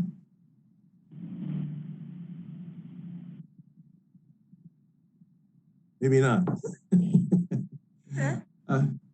So I was going to ask Kathy if she could spend a little time just giving kind of an overview of what's involved in getting a trenching permit for any ordinary project, but perhaps one project that's been of interest to the city is another large-scale public works mega project that we're undertaking, and that is the wastewater treatment consent decree that Lori Kahikina is responsible for. She's the Director of Environmental Services, and I'm hoping that she's still on the call too, because what I would like to do is have Kathy just sort of give an overview, and then perhaps talk about how, when we have our own project at the city, how we treat that particular project when it comes to getting permits, and whether that's been a difficult process, and how that has been able to impact the schedule and the budget of those other projects. So I'm hoping that Lori will also be on the call at some point. I'll double check, Kathy, while you're giving that overview, see if she's still available. Go ahead. Okay, thank you so much. I'm not a techie person. I needed a secretary to tell me how to unmute. So the trenching permit is a permit that's ministerial. It's issued by staff. It tells the applicant, the developer, the constructor, that they can put things into our right-of-way. So this is a trenching permit that only is required for city rights-of-way. We want to know what's going into the street, and we find that out through what we call construction plan review. So this is where you submit very detailed drawings about what you're going to put into the ground in the right-of-way, and and then we can assess what it looks like in terms of what's already in the ground, and maybe perhaps what other people are planning to put in the ground. So there's detailed drawings that are submitted to us, Department of Planning and Permitting, as well as various other departments that have a stake, if you will, in the underground realm of our city. So that would include, of course, DTS, who does above ground and underground facilities, Board of Water Supply, and all the utility companies. In fact, even design and construction gets involved because they regulate street lighting. So it's a fairly involved. At the end of the day, the applicant will submit us 100% drawings, because this is what they're telling us is going in the ground. And on that basis, agencies get a final review through the trenching permit, and the permit is issued. What's a related permit is street usage, and that's under DTS. And that permit is to manage, monitor the work that during the construction period. So what are you going to do? When are you going to dig up the road? How are you going to handle deviations in the roadway circulation patterns during the time of construction? That is handled by the street usage permit, which includes a separate traffic control plan, which exactly says what its name says, which is control traffic during the construction period. So there's no hearing. There's just a lot of paperwork that's handled. We've been doing our construction plan review for Hart under what we call electronic plan submittal. So while we could out hard copies of the drawings, we actually are doing it with electronic reviews on our computers. So in effect, the beauty of this process is nobody has to take home tons and tons of rolled drawings, but they handle it at work, at home or at work through their computer. The virus hasn't affected us in that way too much. If I covered it enough, or you want more detail? Kathy, thank you. I think we can come back to you if necessary, but what I would like to do is ask Lori how that process has worked for the wastewater treatment program, and whether, as a city department, she gets any special consideration in the permitting process. Lori, are you there? Hey, I'm here with Lori Kahikina, Director of Environmental Services. And just to give a real brief background, but we have a multi-billion-dollar wastewater program ourselves. It actually did rival rail at one point before it started increasing in cost, the rail, not ANVs. And we have hundreds of projects that we are mandated to do by certain deadlines with the federal consent decree, with EPA and Department of Health. And to date, we have met every single one of those deadlines. And within those projects, there are intermediate deadlines that we need to adhere to. There's fines and penalties if we do not meet those deadlines. We have followed every process that is required of the city. There's DPP, DTS. We turn 100% stamped drawings from engineers. We do not do things piecemeal. We take all the utilities into account, we turn it in, and our schedules take into account the processing of DPP and DTS and all the other utilities, all the other city agencies. And we have not had a problem with getting our permits on time.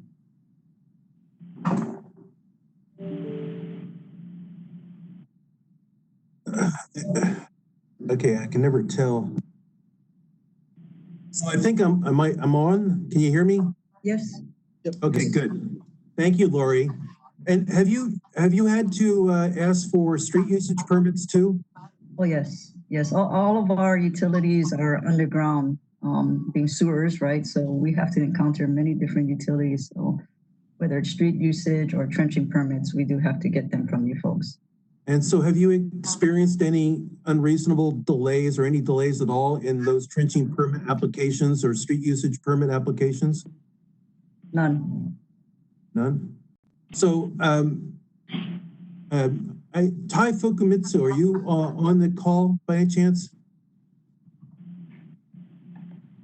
Hi, Wes. Yes, I am. So when you get a street usage permit from, let's say, the Environmental Services Department, and how long does it typically take you to approve that permit? Does environmental have plans already have gone through the process of review? On the average, it takes us 10, depends on how long the line is, maybe 10, 15 minutes to issue these permits. Thank you. So anybody can ask anybody questions, but I guess what I wanted to say, from time to time, we've been identified, when I say we, I mean the city collectively, as causing delays. And I think also we've been identified as putting HART through some extra steps that are unreasonable. And at this point in time, I think that it's important for the board members to understand that Kathy and I are HART board members. We are very supportive of the rail project. We want to do everything we can to move this project forward as quickly as we can. But we have other responsibilities, and we need to make sure that those responsibilities are fulfilled and in the right way so that this project can move forward without any kind of incident. So I just want to assure my fellow board members that that's what we're doing. HART is being given the same kind of procedures, the same kind of approvals, the same kind of consideration as we would give to any other project, whether it's with the city or whether it's with the private sector. So that's the only comment I wanted to make. And I again want to get back to Andy's comments, because we have been working very hard. We've had not just the meetings that Andy was referring to last week, but we've been having meetings, multiple meetings every week for weeks, for years, to try and do everything we can to help this project along, and we will continue to do so. But I think it's important to understand that HART is going to be required to fulfill the same obligations that we would ask of Lori, or we would ask of our own department, or we would ask of anybody else. And in the past, we actually did try to give them some entitlements, some exceptions, and we found that hasn't worked out as well as we would like. So I just want to kind of clear the air with all that and make sure that my fellow board members understood that anytime somebody talks about a delay, the delay is not because there's somebody from the city that's ignoring the project or on a 2-month vacation or giving it a lower priority than anybody else. We do everything we can to do our jobs and do them according to our responsibilities.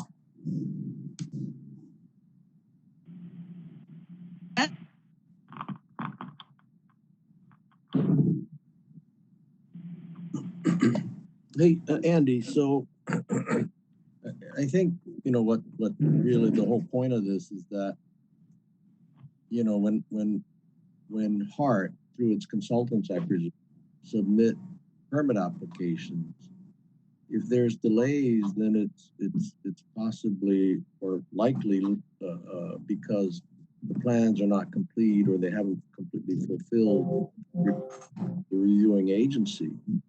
And so, what are we doing to you know, get and tighten up on our consultants to make sure that they don't do this in a piecemeal fashion?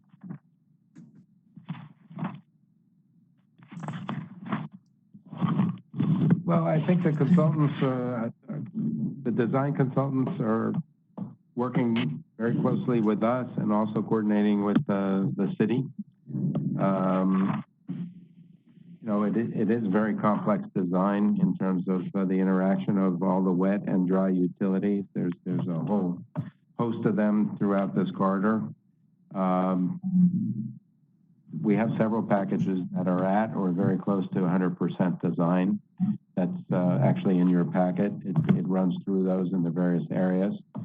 And there are comments that come back, and I know there's an active process right now to go through all of those comments and reflect them on the drawings. So for the drawings that are not at 100% yet, we're going to advance them as quickly as possible, incorporate the comments, and get them towards the 100% issued for construction status. I guess the point though is, is it prudent for us to submit an application when we don't have it accompanied by them? Then maybe that's part of the reason that creates delays. Well, I think there, you know, in the past there were certain understandings that packages could be submitted at let's call it the 90% level, but for various reasons, that has to be now driven towards 100%. I see. So go ahead. No, go ahead.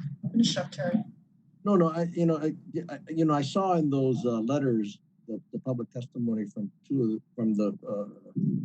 Hawaii Builders Council and also from Nate Kinney, that they reference in earlier agreements with the city, and I guess that's what you're referring to, Andy, where there was some understanding that the city would accept and process applications based on 90% drawings or what have you. But Wes made the comment that in the past that hasn't worked out so well for the city. So now it sounds like the city's, modifying those prior agreements because it hasn't worked out and are requiring 100% drawings. Is that a fair summary? Well, I'm sure it's a broad vision. I mean, we are working to 90% in some cases in Area 1A, but I understand that was on an exception basis. So going forward, I mean, is there a clear understanding now with the various city agencies and HART and its consultants as to what the city agencies require in order to timely process our permits? Yes, I believe so. And even even this week, there have been a series of meetings, as Wes mentioned. And that's the idea of the war room, that we are in real time, and it's, what's being suggested is not just once a week, which we might have been doing in the past, but every day. We need to engage that war room concept. And what we proposed is a sort of a standing agenda to go through that and to make sure the communications are clear, because very often that's where the problem is in a communication problem between multiple parties. And we do have multiple parties here. It's not just City and Hart, but it's our designer, and then it's all the utilities as well. Right. You know, yeah, you got to bring in Kiko and Oentel and, you know, Spectrum and all of these folks, right? That's right.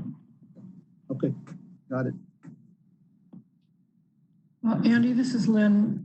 One of the things that we did on the night was to have third-party reviewers for all of our plans. And they reviewed, we had two sets. One reviewed for the zoning issues that might be there. The other reviewed for any building permit issues that might be brought up.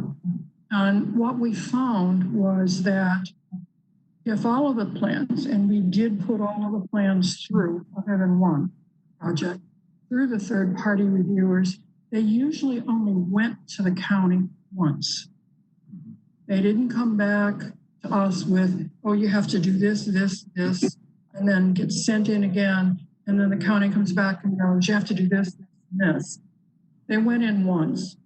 That made a tremendous difference, both from the county's perspective, because they're used to seeing things 3 and 4 times and putting the changes back to the applicant.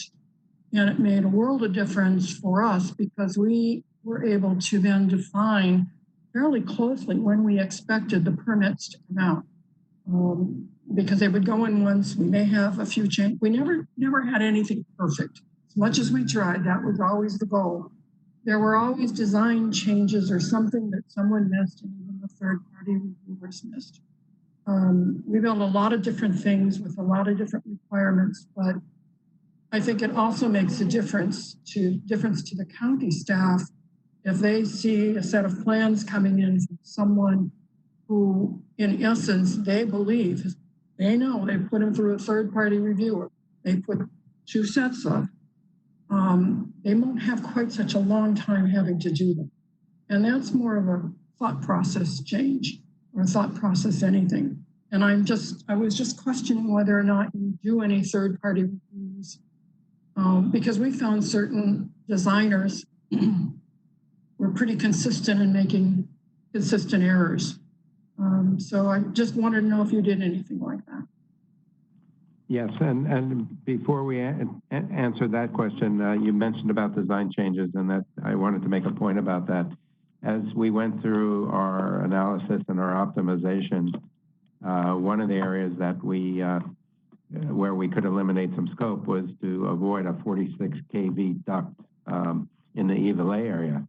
But that required us to look at the possibility of a different type of support column for the eventual guideway construction, which then required an analysis of what the environmental requirement was and potential property acquisition.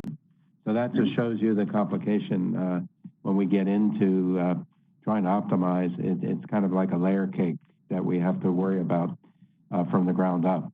But yes, we do third-party reviews, and maybe is Sam Carnaggio on the line, or Frank or Mark that could address that?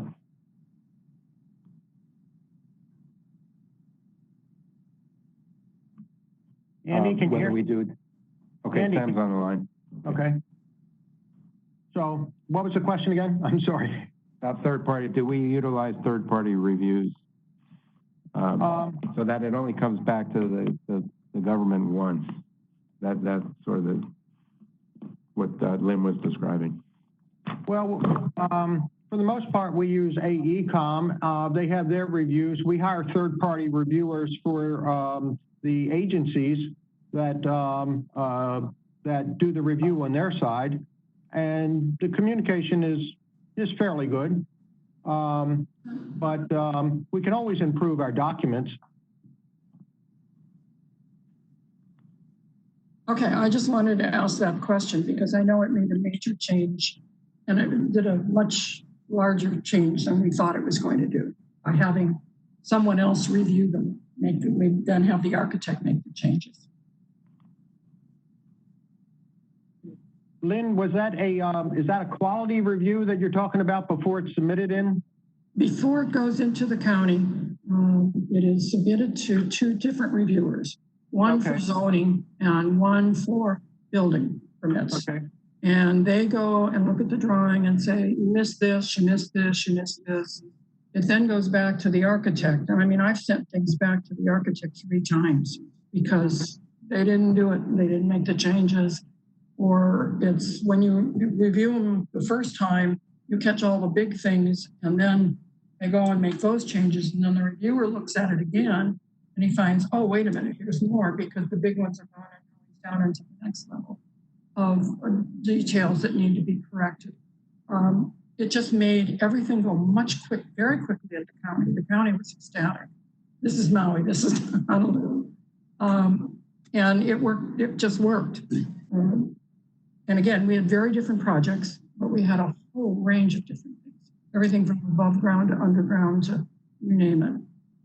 Yeah, you know, Lynn, I think that's a little bit of a different, it may be a little bit of apples and oranges though, because Honolulu has third-party review as well. But, and what it does is it enables the city DPP to avoid having to do that review if the third party, if it's an authorized third-party reviewer that signs off on the plans, then DPP accepts that. And, you know, and I think largely relates to doing that.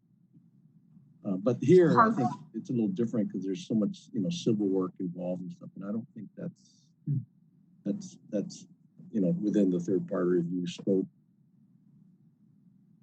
If I might say, Kathy's got a sign here, but it says she's cut off or something. What is that? Kathy, you got to back up a little bit. Can't read the sign. And raise it a little higher.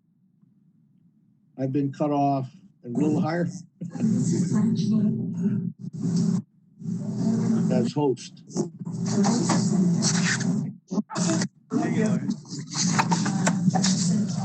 Can you hear me? Yeah, we can hear you. Okay, so sorry, but somehow I was muted beyond my control. And yes, there are 2 things that are separate: third-party review and one-time review. We do not have third-party review for what I talked about, construction plan review permit. We do have it for building permits, but this is in the right-of-way, so the rules are slightly different. So we do have one-time review, however, for all government projects, state and county, so that they can come in 100% drawings, ideally, and we will review them once. That's why it's called one-time review. And Lynn is wrong. There's usually some conditions attached to it, but if you want your proceeding to trenching permit and related building permits, my sense is that you fix those conditions and comply with them right away so that it doesn't delay your future or further permits. And offered one time to the Hart permits. Now, understanding, we're not talking about one permit at a time. We're talking about at the present time, on any given day, and we meet with Hart and its utility consultants twice a month, and I sit in on those meetings. And there on that agenda might be as many 20 different actions pending. So it's not like we're doing one at a time. It's not like Hart is not trying to accelerate the process. We've given a lot of leeway and a lot of concessions through the standard process in light of Hart's desire to move quickly. But we've come to the point at this present time that it's coming to haunt us. And so while the end of the for us is the trenching permit and the drawings that are necessary for that trenching permit. Because those are the drawings that our inspectors, their inspectors, everybody's inspectors are going to use when the construction work is actually occurring. So they're going to be able to say what they expect to look at when the opened up. And we're feeling this is a point where we need to say something because we're very, very committed to public safety. We're very committed to the long-term viability of the improvements that are going into the road, whether it's Hearts or whether it's the relocated utilities. And so while we totally buy and are committed, staff, every ladder understands the priority that Hart had. We also have, like, commenting on another and perhaps future we have to public health and safety.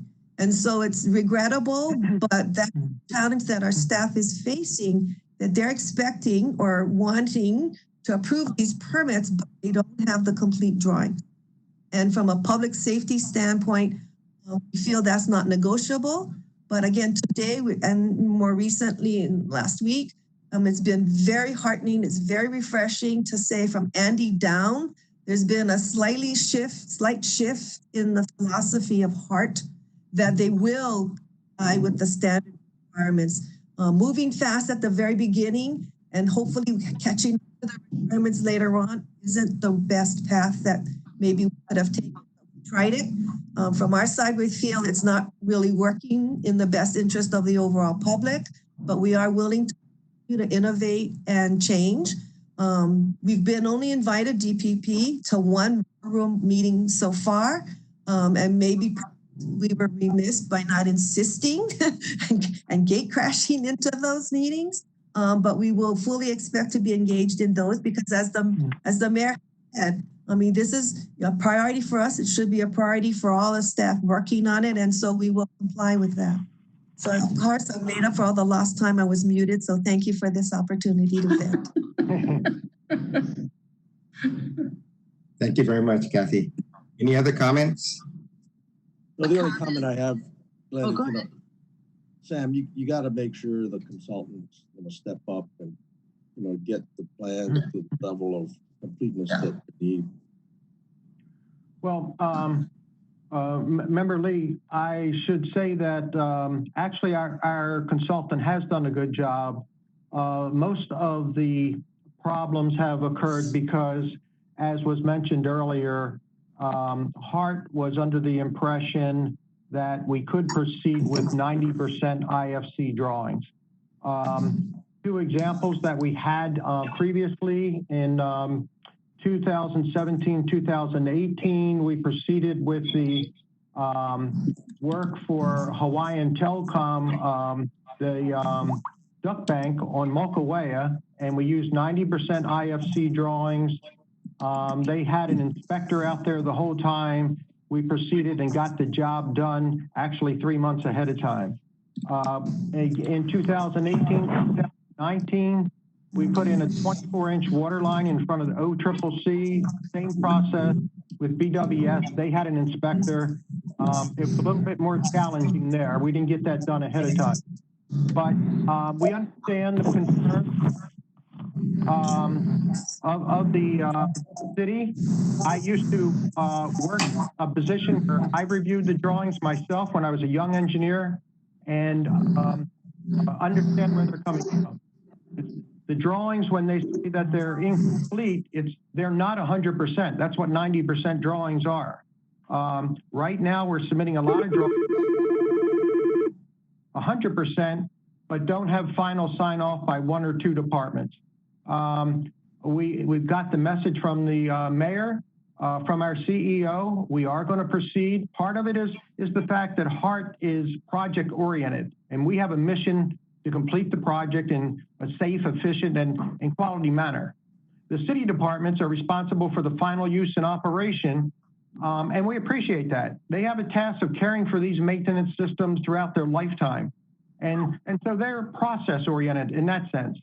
And to see 2 situations like this, it's not unusual. It happens a lot where you have the designer-builder side of it, and then you have the end user who does operations and maintenance. And the solution to this is communication, just more and better of the communication. And I think from what I heard from the city departments and from our CEO, that's what we're doing in the future. And this has included decisions that were made by the mayor and participating by the managing director and the Hart CEO. So the fact that we have 2 directors who are also in the Hart board we should be able to work through this, and I think we're headed in the right direction now. We've got our marching orders. There's going to be a lot of invitations to the war room, and as the CEO said, that's the way we're moving out. Great. Thank you, Sam. Make sure you heed what Kathy said, and make sure her people are invited to the right meetings. Huh? Yes, and on that note, DPP is listed first on our operational war room concept, so good. Even ahead of DTS. So for sure, absolutely. Okay, any other comments? Yeah, this is Michelle. I guess I wanted to say I really appreciate the frank and honest discussion about, kind of where we were, what people were thinking about permitting and percent design complete. And just like everybody else, we're embarking on the absolutely most difficult, complex portion of the guideway, right? And we're super fortunate to have, Wes and Kathy both in their day job position and on the HART board. So I'm going to ask them a kind of tough question. Based on their expertise, do they think that the HART's current plans and schedules are executable? If not, what do they need to do? They have top-notch people, and don't get us wrong. We enjoy working with them, staff. It's not an adversarial relationship by any means. And I do agree, though, with Sam that we can do better on communication. You said it's half full, I said it's half empty, and then we see differently. But the other side always thought it was something that they thought they said, but it wasn't heard the same way. And so I think they're very conscientious about what they submit to us. More recently, very specific things where they can improve. So it's possible. They have a huge bank of consultants in our mind that it's just a matter of directing them efficiently. And I think we need a little bit more discussion at the beginning of the process. So yes, we have, 5 task orders, whatever happens to be. And my input or my involvement has literally just, okay, you gave DPP and the other agencies these plans, when can you get them out? I think that the conversation has been more elevated to say, we're processing these task orders next week. This is what you need to look out for. This is what we changed in the last submittal. This is why we're doing it. So we get a little more context to proceed in that fashion. Right now, it seems like we're in a totally reactive mode. See if you can find the errors in these 100 pages we submitted to you last week. And so I think we need to be more active-oriented than just depending on plan review itself. Wes, I don't know if you want to add anything. Wes? Yeah, I'm looking for the icon here. Yeah, we can hear you. You're on. We can hear you. Oh, I'm on. Okay. I was fumbling around with this. So yes, I just think that to answer that question about whether or not we're looking at executable plans, I think that actually was the heart of the challenge for everybody involved, is that even when we were looking at wet and dry utility plans as 2 sets, we were having difficulty. When we started looking at one utility out of context with all the other utilities, it was getting to be very difficult to come to that conclusion that we were looking at an executable plan that was in fact in the best interest of everybody involved. It was going to be quicker, it was going to be less expensive, it was going to be more effective. We couldn't draw those conclusions. And so that's why we went back to the normal procedure of saying we need to have 100%. We need to have all the utilities in front of us to be able to conclude that yes, in fact, we're looking at fully executable plans that are going to be something that will serve everybody well.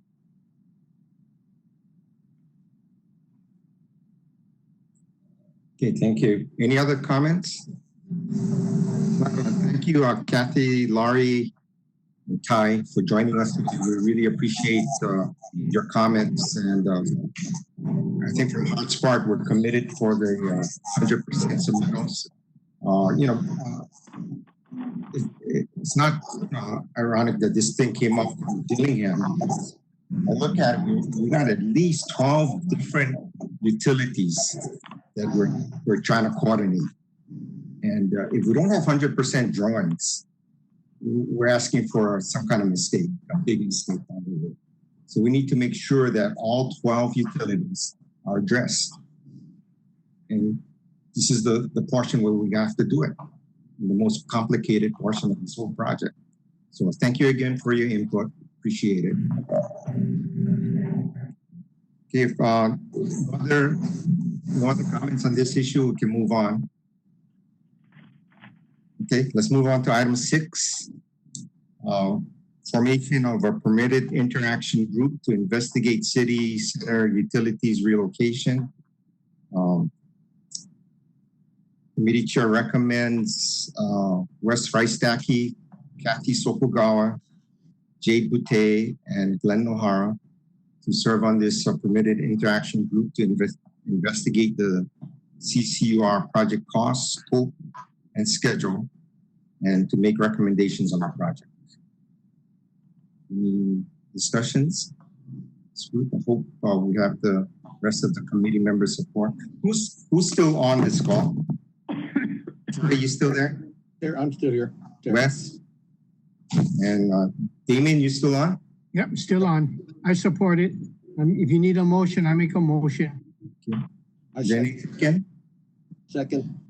Any further discussions? We tried to keep the group fairly small so that we can work expeditiously. So hope the rest of you understand. Kathy wants to say something, but she's muted, so somebody's got to unmute her. There we go. Okay, go ahead. Sorry, you were unconnected for the last minute or so. So I just wanted to say I would be willing to sit on that group. Thank you. And Jade and Wes, right? Both willing to serve. Yeah, I'm not sure if Jade is still on, but that's just not for not being on. She's repeated. Okay, I took it. I'm still on. Oh, there he is. Okay. Yeah, I'm willing to serve. Thank you, Jade. Are there if there's no objections? Motion's carried. Okay, that's the last of the agenda items. Entertain a motion to adjourn this meeting. So moved. Second. Yeah, all in favor? Aye. Motion carried. Thank you very much. Meeting's adjourned.